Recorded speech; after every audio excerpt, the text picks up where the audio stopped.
ôn anh người năng ọt mò thơ ca nghe này thay mình nói ôn á ôn anh thấy cái nè thay kem hay gì từ xong mày sấy nè chỉ môi say àนี่cái chiếc bọc lật bò bong nè hay bọc lật em phỏ hay hả chăm là thử thật sấy chắc món này ôn bạn luôn nó mùi bong phê chứ lên cái này món thư ngay bong ហើយមនុស្សពីរនាក់ចង់រស់នៅជាមួយគ្នាដោះចាស់សក់ស្កូវគឺមិនងាយស្រួលទេដូច្នេះហើយម៉ាក់តែងនិយាយថាប្តីប្រពន្ធត្រូវចេះថយមួយចំហៀនត្រូវចេះទ្រាំទ្រគ្នាអ្នកណាត្រូវអ្នកណាខុសគឺមិនអាចបកក្រោយបានទេ អត់ទេម៉ែកូននៅមួយគាត់មិនដែលបានសុបាយចិត្តទេ ត្រូវហើយដូចជាភាសាអង់គ្លេសមួយគេបាននិយាយថា Happy Wife Happy Life កាលណាប្រពន្ធសុបាយចិត្តពិភពលោកនេះនឹងមានពលឹងកាលណាដែលប្រពន្ធមិនសុបាយចិត្តពិភពលោកនេះនឹងងងឹតសូន្យសងដូចជាមានបរិសុទ្ធពីរនាក់នៅប្រទេសកេនយ៉ាមួយនោះគេផាត់ក្បត់ប្រពន្ធមិនស្មោះត្រង់នឹងប្រពន្ធជីវិតរបស់ពួកគេចុះបញ្ចប់សូម្បីតែផ្ទះសម្បែងក៏គ្មាននៅដែរប្តីត្រូវជាប់គុកឯប្រពន្ធក៏ត្រូវដេកអនាថាឯប្តីមកខាងទៀតដែលគេស្រឡាញ់ស្មោះនឹងប្រពន្ធគេក៏ខ្លាចទៅជា businessman ម្នាក់ដែលមាននៅចំនួនធំដុំអាគាររាប់រយល្វែងដោយសារតែគេស្មោះត្រង់ជាមួយប្រពន្ធអីចុះបងឯងគិតថាខ្ញុំនឹងក្បត់ប្រពន្ធមែនមិនក្បត់មិនមែនប្រពន្ធចេះទឹកដាក់ចឹងទេបងខ្ញុំនិយាយទូរស័ព្ទរបស់ខ្ញុំនេះនិយាយជាមួយនឹងបុគ្គលិករបស់ខ្ញុំហើយគាត់ឃើញខ្ញុំនិយាយចឹងគាត់គិតថាខ្ញុំនឹងមានស្រីហេតុអីបានអញគិតចឹងហើយចាំបុគ្គលិកស្រីត្រឹមត្រូវហើយបុគ្គលិកស្រីនិងមេប្រុសចូលទស្សនៈជាមួយគ្នាច្រើនណាស់ឃើញអត់បងឯងណា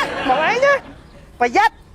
ចង់និយាយថាក្នុងក្រុមហ៊ុនមួយគេតែងតែមានបុគ្គលិកស្រីគេតែងតែមានលេខាស្រីចឹងឯងហើយបើធ្វើការមានមនុស្សស្រីនៅជាមួយធ្វើមិនធ្វើការងារនឹងមានលូនទៅហើយយកតាក់តងគ្នាតែមកការងារបានហើយពេលមកផ្ទះចាំបាច់តែរកគ្នាធ្វើអីត្រូវគាត់សុំច្បាប់ខ្ញុំគាត់ថាថ្ងៃហ្នឹងគាត់អត់បានមកធ្វើការខ្ញុំក៏សួរគាត់ថាថ្ងៃហ្នឹងមិនបានអត់មកធ្វើការងារអញ្ចឹងហើយប្រពន្ធខ្ញុំខឹងនេះយកទឹកយកមកចេះទូរស័ព្ទខ្ញុំនេះអូបើសិនជាប្តីរបស់បងអូនមានហេតុផលអញ្ចឹងបងអូនគួរតែអធិស្ឋានឲ្យគាត់អូចឹងអូនសុំតោណាប្តីអូនគាត់ស្រឡាញ់បងពេកដងបើអញសុំទោសហើយអញដឹងកំហុសខ្លួនឯងអញ្ចឹងណាបងសប្បាយចិត្តណាអត់អីទេប្តីប្រពន្ធត្រូវចេះស្រឡាញ់គ្នាអញ្ចឹងឯងហើយអញយល់ចិត្តបងណាចាប់ពីពេលនេះទៅណាបងនិយាយមែនប្តីប្រពន្ធណាបើបានយល់ចិត្តគ្នាអញ្ចឹងណាមួយជីវិតណាបងគិតថាហាក់បីដូចជាលឿនដល់ហើយអូនហើយពេលរស់នៅជាមួយមនុស្សយល់ចិត្តពេញមួយជីវិតក៏យល់ថាឆាប់ដែរតែបើរស់នៅជាមួយមនុស្សមិនយល់ចិត្តណារស់នៅសំបីតែមួយថ្ងៃក៏វាយូរត្រូវហើយម៉ែដូចជាមាននារីម្នាក់នៅប្រទេសកុងដូនាងមានឈ្មោះថាអាឌីមុតតការ៉ាមូសាមីសាបែលនាងត្រូវបានប្តីរបស់នាងមើលថែយ៉ាងដិតដល់តែអកុសលនាងរៀបការបានតែ20ឆ្នាំប្តីរបស់នាងក៏ជួបគ្រោះថ្នាក់ចរាចរណ៍ស្លាប់ធ្វើឲ្យនាងគិតថាពេលវេលាដ៏ល្អ20ឆ្នាំជាងនោះគឺដូចជាមួយថ្ងៃយ៉ាងចឹងអំបាច់មិញនាងនឹងឈ្មោះអីទូស្រីហ្នឹងម៉ែអីបែលមិញអីគេបែឈ្មោះអីម៉ែមានចាំមិនមិញឯងមិនចាំទេស្អីគេបែលមិញគេបាញ់យោនេះឯងផ្ដិតរឿងឡើងមកមែនទេសូម្បីតែឈ្មោះទូអង្គក៏ឯងមិនចាំចោលស្រុកតែឆ្ងាយទៅចង្រៃយោអើយហត់ណាស់និយាយមែន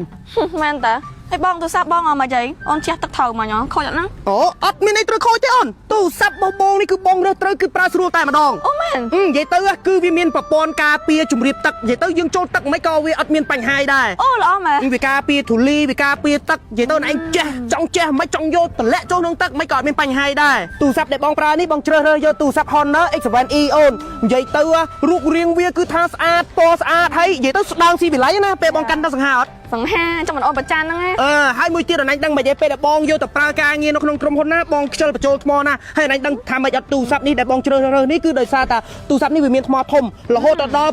7500មីលីអ៊ំពែណោះចង់បានន័យថាយើងសាកម្ដងប្រើបានរហូតដល់3ថ្ងៃណោះអូនហើយគេមានឆ្នាំងសាករបស់គេហ្នឹងសាកថ្ម10នាទីឡើងដល់18%ណោះល្អប្រើណាស្អាតអត់អញសាកកាន់មើលនិយាយទៅគឺថាល្អគ្រប់យ៉ាងហ្មងបានបងជ្រើសរើសយកទូរស័ព្ទមួយគ្រឿងហ្នឹងតោះចូលវិញចូលក្នុងវិញតោះជប់ខាងគ្នាជប់ណាម៉ែអើយកូនចូលគេងណាម៉ែណាគេងទាំងថ្ងៃឯងម៉ែ